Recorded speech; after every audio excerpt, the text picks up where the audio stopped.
pleasure to introduce our speaker today.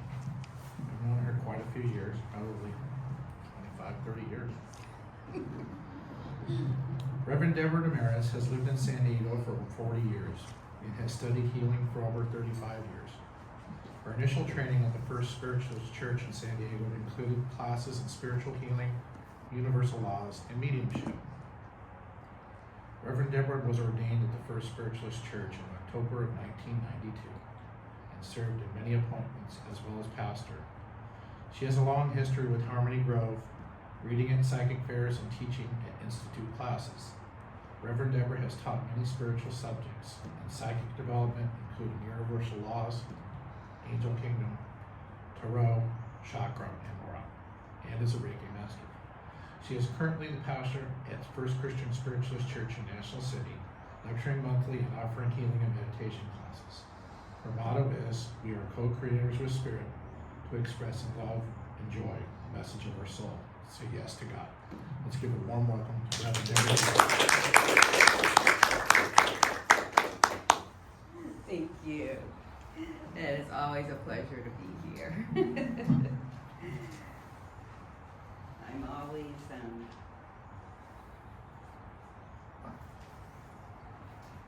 it's told by different guests how beautiful the energy is here.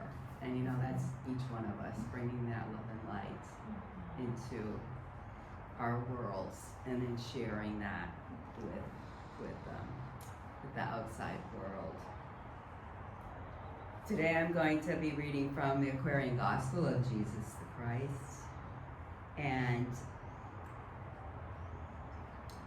we'll start with chapter 44. Close your eyes and just drink in the words. The Greek philosophy was full of pungent truth,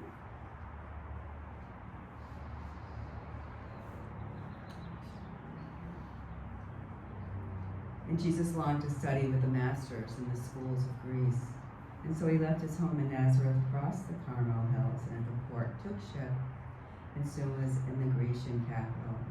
Now the Athenians had heard of him as a teacher and philosopher, and they were glad to have him come to them, that they might hear his words of truth.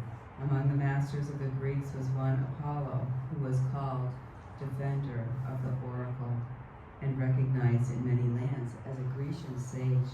Apollo opened up for Jesus all the doors of Grecian lore, and in the Areopagus he heard the wisest masters speak. But Jesus brought to them a wisdom far greater than theirs, and so he taught. Once in the amphitheater he stood, and when Apollo bade him speak, he said, "Athenian masters, hear, and angels long ago, men, wise in nature's ways, sought out and found the place on which your city stands. Full well you know that there are parts of earth where its great beating heart throws heavenward etheric waves that meet the ethers from above, where spirit light and understanding, like the stars of night, shine forth. Of all the parts of earth, there is no place more sensitized, more truly spirit-blessed than where Athens stands. Yea, all of Greece is blessed. No other land has been the homeland of such mighty men of thought as grace their scrolls of fame.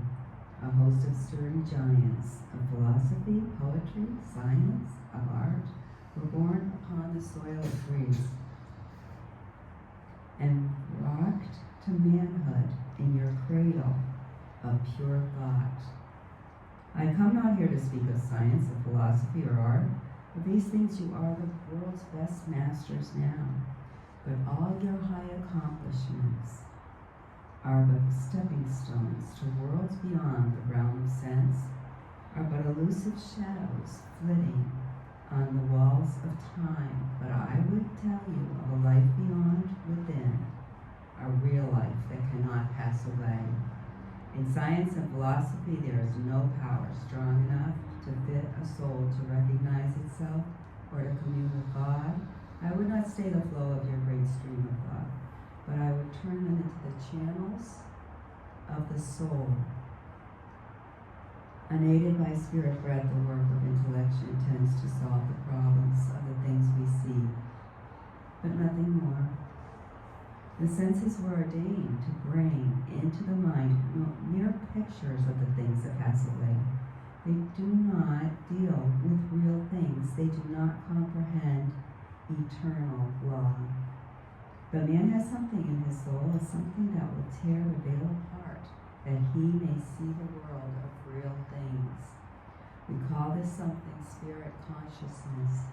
It sleeps in every soul and cannot be awakened till the holy breath becomes a welcome guest. This holy breath knocks at the door of every soul, but cannot enter in until the will of man throws wide open the door. There is no power in intellect to turn the key. Philosophy and science both have toiled to get a glimpse behind the veil, but they have failed. The secret spring that throws ajar the door of the soul is touched by nothing else than purity in life, by prayer and holy thought. Return, O mystic stream of Grecian thought, and mingle your clear waters with the flood of spirit life, and then the spirit consciousness will sleep no more, and man will know, and God will bless. When Jesus had thus said, he stepped aside. The Grecian masters were astonished at the wisdom of his words. They answered not. Greece holds a special place in many people's hearts that I know. And now we have one of the answers. Greece was a country, the one democratic country in the world at that time in history that encouraged her citizens to think for themselves, to look at the world with more meaning, to search for one's destiny or truth was paramount. From verse 9, for full well you know that there are parts of earth where its great beating heart throws heavenward the etheric waves that meet the ethers from above. Jesus was reminding the Athenian masters of the beating, living heart of Mother Earth.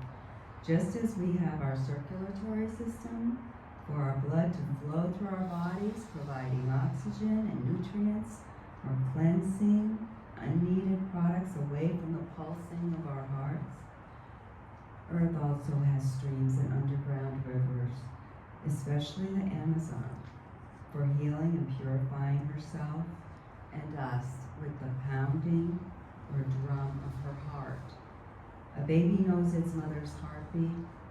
Nothing can comfort or soothe a baby like this loving, familiar connection for life. I feel the nurturing presence of Mother Earth in meditation. These ethers are also felt by the stars in their stillness and are important in the universe.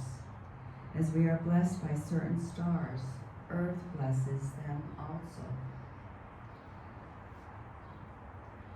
In verse 10, where spirit light and understanding, like the stars of night, shine forth. Jesus knew there was much more to a star or a human being than the physical aspects or workings.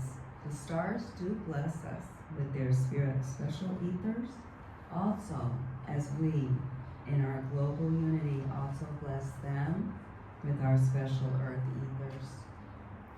We've heard from many sources that our planet has been watched over, protected, and helped by other worldly creatures as angels, devas, elementals, etc. And have we wondered as we sing this special childhood song, Twinkle, Twinkle, Little Star, how I wonder what you are up above the world so high, like a diamond in the sky. Twinkle, twinkle, little star, how I wonder what you are. Verse 21, 22. But man has something in his soul, a something that will tear the veil apart, that he may see the world of real things. We call this shining spirit consciousness. It sleeps in every soul and cannot be awakened till the holy breath becomes a welcome guest. The word spirit in Latin means breath. Look about you today and see all the focus on the breath through yoga, meditation, and health articles. To be aware of how we breathe, deep breaths, to calm down, to think more clearly. Breathing deeply opens us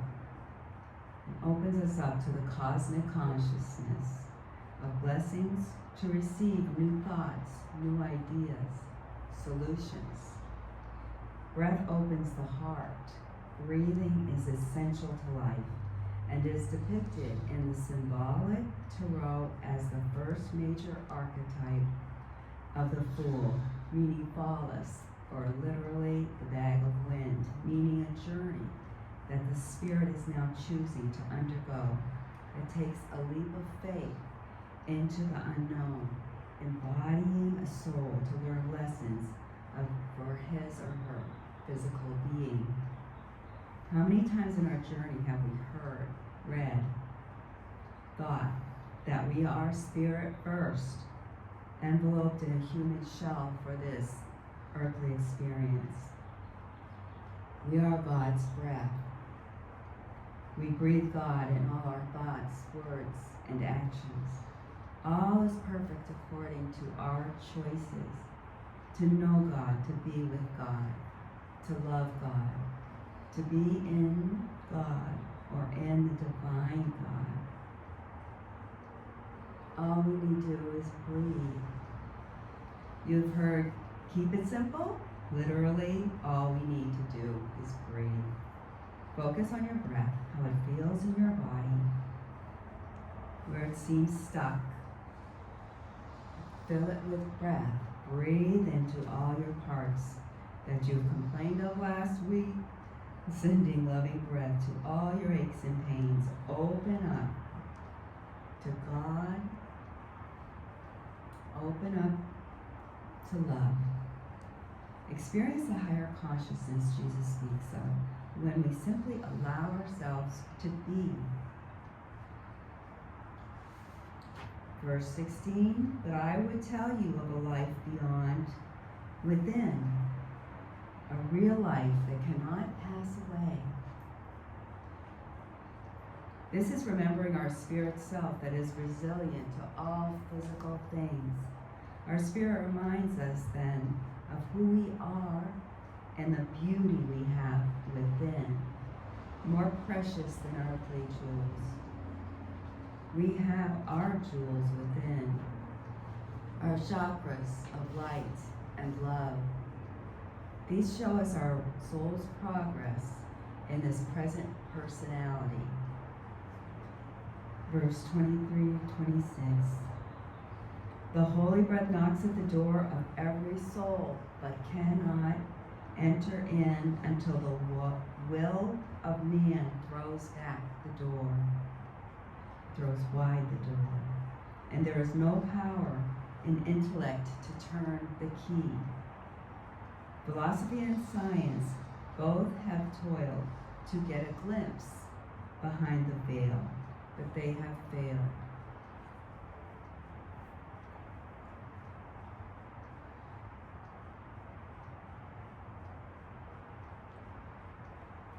There is no power in intellect to turn the key. But they have failed, and the secret spring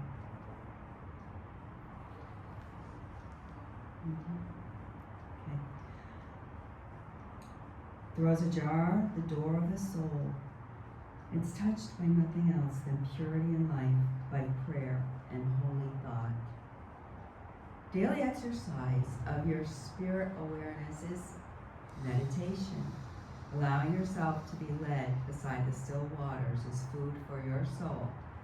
Allowing yourself to be led beside the still waters is food for your soul. Bringing more joy to your life and enriching your life and thereby enriching the lives of those around you. We have to have it to give it. We have to have peace to give peace. We have to have love to give love.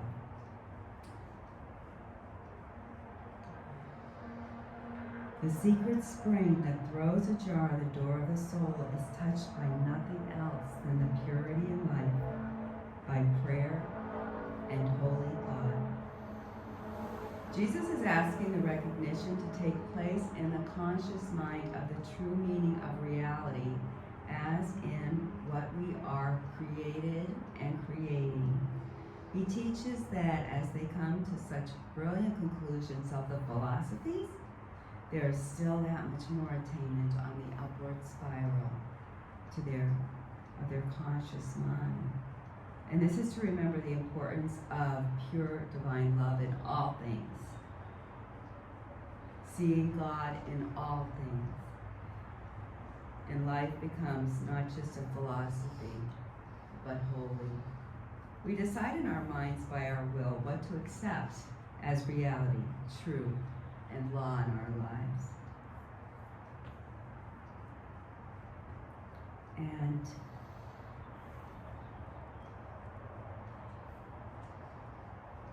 let's focus. Let's close our eyes and take a deep breath in through our crown chakras. And as we exhale, let it flow all the way down our Sushumna, down, spinal column, all the way down through every chakra and out the bottoms of our feet to Mother Earth.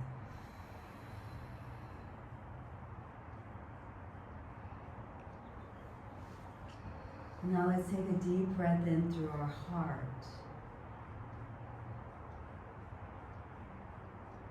All the way in into your heart. And as you exhale, let it flow out through your arms and your legs, filling every cell and space, that pure heart light.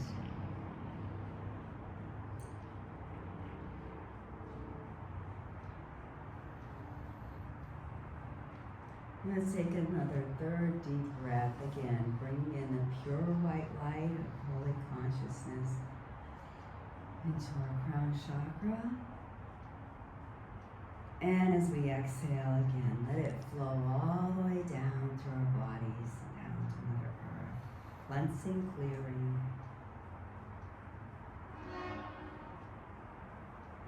filling us with peace.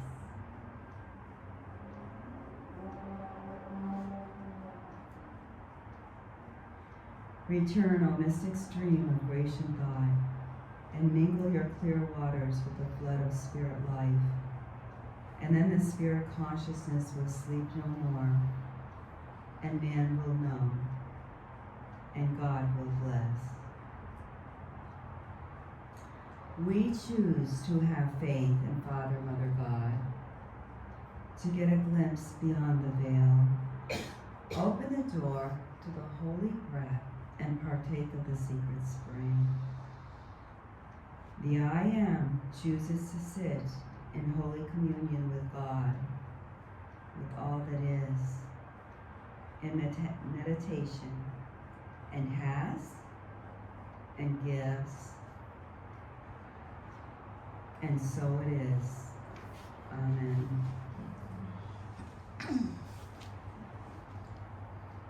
God bless you all as you continue on your paths. Fill it with that love and that higher consciousness that God created in